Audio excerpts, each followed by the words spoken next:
Leipzig was an exciting city, and at times the youngsters missing the valley of Gilateral. So they felt lost in the bright and curious crowd, but they did just what they did at home. When their spirit needs lifting, they sang together the song they sang the most because it was the favorite song from heaven. तो लिपजिक जो जहाँ पे हर साल मेला लगता था वो एक बहुत ही अच्छे शहर था।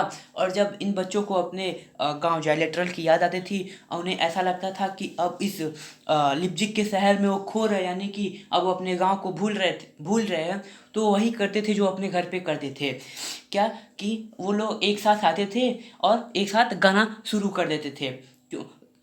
क्योंकि उनका जो सॉन्ग था, सॉन्ग फॉर वुमेन, उनका बहुत ही पसंदीदा संगीत था, ये उन्हें बहुत ही अच्छा लगता था।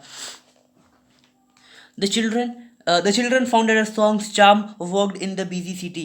Passers-by stopped to listen and were enchanted by the beautiful and melodious time.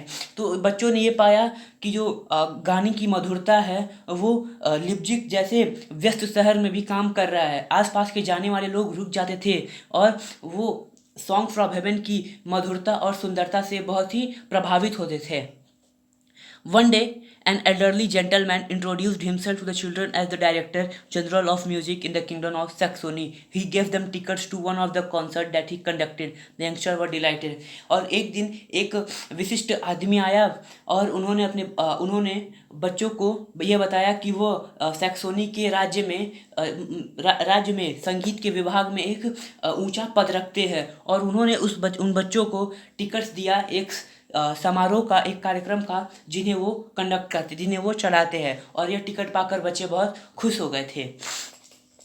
The evening when they entered the brilliantly light auditorium, they could not believe their eyes.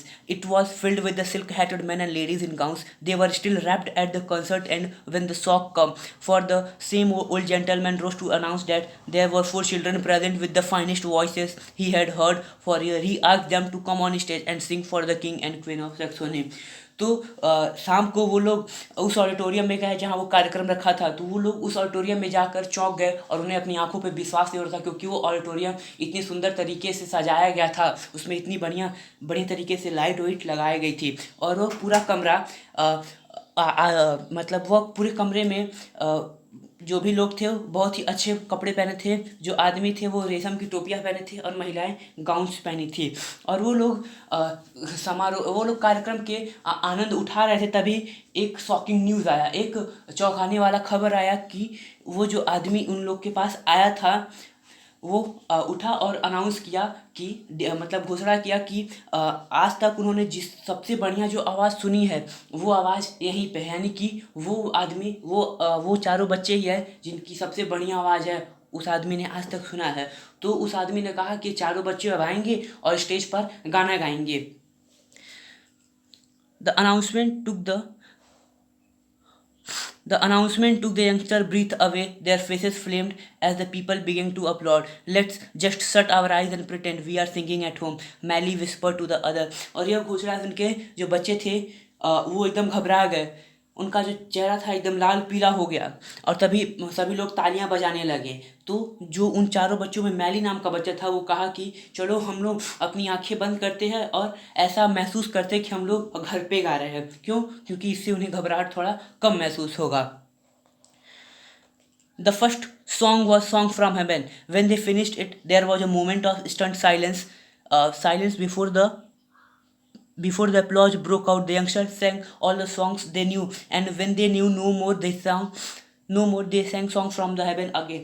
तो वो लोग स्टेज पर गए और सबसे पहले उन्होंने सॉन्ग फ्रॉम हेवन वाला संगीत गाया। और जब उन्होंने ये गाना ख़त्म कर लिया तो एक क्षण के लिए पूरे कमरे में सन्नाटा था। उसके बाद जोर से तालियों की गड़गड़ाहट पूरे कमरे में गूंज उठी। उसके बाद इन बच्चों को जो भी गाना आता था वो लोग गाए। उसके सभी गाना गाने के बाद जब इन्हें और कोई गाना नहीं याद आ रहा था तो वो लोग वापस से सॉन्ग फ्रॉम हेवन गाए। The audience were still shouting for more when a gentleman in uniform came up on the platform and said that their majesty desired to receive the singer. जो ऑडियंस थे यानी कि जो लोग कमरे में मौजूद थे वो लोग बच्चों से मांग कर रहे थे कि वो एक बार और सॉन्ग फ्रॉम हेवन वाला गाना गाए। तभी एक आदमी आया स्टेज पर और कहा कि महाराज आप चारों लड़कों से मिलना चाहते हैं। That was very pretty indeed, the king said after the children were introduced. We have never heard the Christmas song before. What was it? तो जब चारों बच्चे महाराज के सामने आए तो महाराज ने कहा कि ये बहुत ही बढ़िया गाना था और हम लोगों ने आज तक ऐसा क्रिसमस गाना नहीं सुना। उसके बाद महाराज ने चारों बच्चे से पूछा कि कौन सा गाना था। It is a folk song, Your Majesty, said Joseph. Won't you come to castle and sing at Christmas? The queen asked. Our children will love it. Sorry. उसके बाद जो जोसेफ, जो चारों बच्चों में जो जोसेफ नाम का लड़का था, वो महाराज को बताया कि महाराज यह एक लोकगीत है। उसके बाद जो महारानी थी उन्होंने पूछा कि क्या तुम चारों बच्चे हमारे महल आकर ये गाना गाओगे, क्योंकि हमारे बच्चे इसे बहुत पसंद करेंगे। So it happened that on Holy Eve of the year 1832 in the Royal Saxon Court Chapel, the Strasser's children sang at the end of the Christmas service. And on the Christmas Eve, the song bade the children farewell to spread quietly around the world. उसके बाद 1832 में Christmas के शाम को royal Saxon court, यानी कि उस court royal Saxon सभा में ये चारों बच्चे आए और क्रिसमस यानी कि क्रिसमस के ये वाला गाना गाए। और उसके बाद क्रिसमस के बाद ये चारों बच्चों अपने घर चले गए।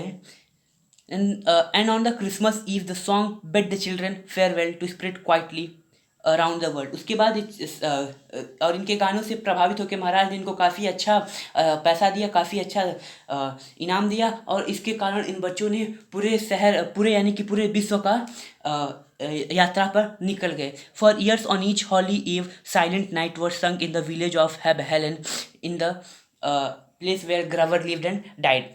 तो उसके बाद हर क्रिसमस के संध्या पे सभी हेलेन यानी कि इन बच्चों के उस जहाँ पे फादर रहते थे, ग्रबर और फादर रहते थे, उस गांव में ये गाना जिसका नाम था साइलेंट नाइट गाया जाता था।